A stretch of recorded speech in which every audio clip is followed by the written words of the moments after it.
But I do want to bring on our first guest.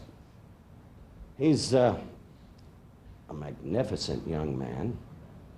Nobody else has aroused so much passion during the decade of the 60s. I have known him almost from the beginning. He came to New York first as a brash, arrogant, obnoxious youngster. Nothing about him has changed. Except for the palpable decline in his pugilistic skills, because once he was a very great fighter, now he is a worn relic of the past, a faded hero of yesteryear, living off weak opponents at the moment, but still mouthing words that he can no longer employ the skills to back up. I've traveled the world with him. I've seen him alienate nation after nation with his braggadocio, and he still proclaims to be that which he is no longer, the heavyweight champion of the world.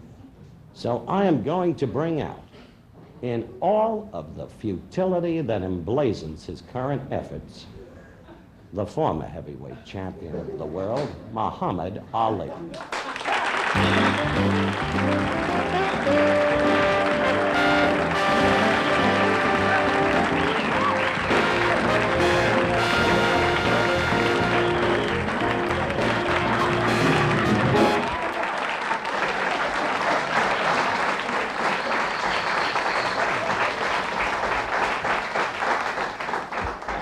I sat back there. Listen, I sat back there. I sat back there and I listened to every word you said. Howard, every time you open your mouth, you should be arrested for air pollution.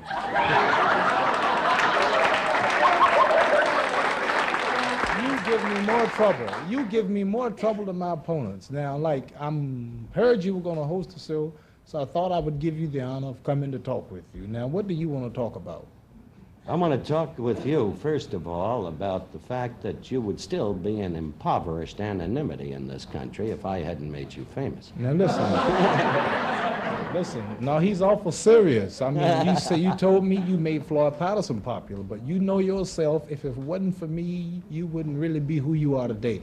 Because every time I fight, go to foreign countries, you would always be there. You never would have gotten to those countries if it wasn't me. And lately, you haven't been able to follow me because I understand your budget is much cheaper.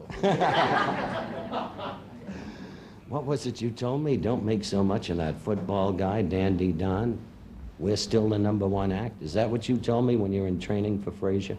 When was that? When you came to the pool at the Americana Hotel and said, "Where's the white guy giving me all the trouble?" You Jewish. And a lot of people are saying that I'm not in shape for my fights, but like, how much more shape do I have to be in? I'm still unscratched. I'm prettier than you, and you're a sports announcer. I know I'm prettier than you. If you look at me and look at you, I look better than you. He'd gone the if trick. I was hitting As your you, manager, Angelo Dundee, if I your was trainer, hitting sitting you, right there, told me if I was earlier, I don't know hitting what you, we're going to if do I to was get the hitting lad you, serious.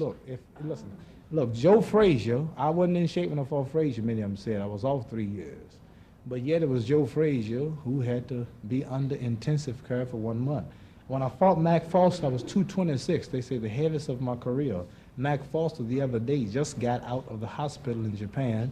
They wouldn't let him leave the country. Everybody I'm fighting lately is ending up in the hospitals. I'm unscratched, I'm unmarked, I'm overweight, I'm fat, but yet I'm always winning. And what if I get in shape, it'll be a murder, wouldn't it? As a matter of fact, your record for knockouts, I mean one-punch knockouts, is absolutely non-existent.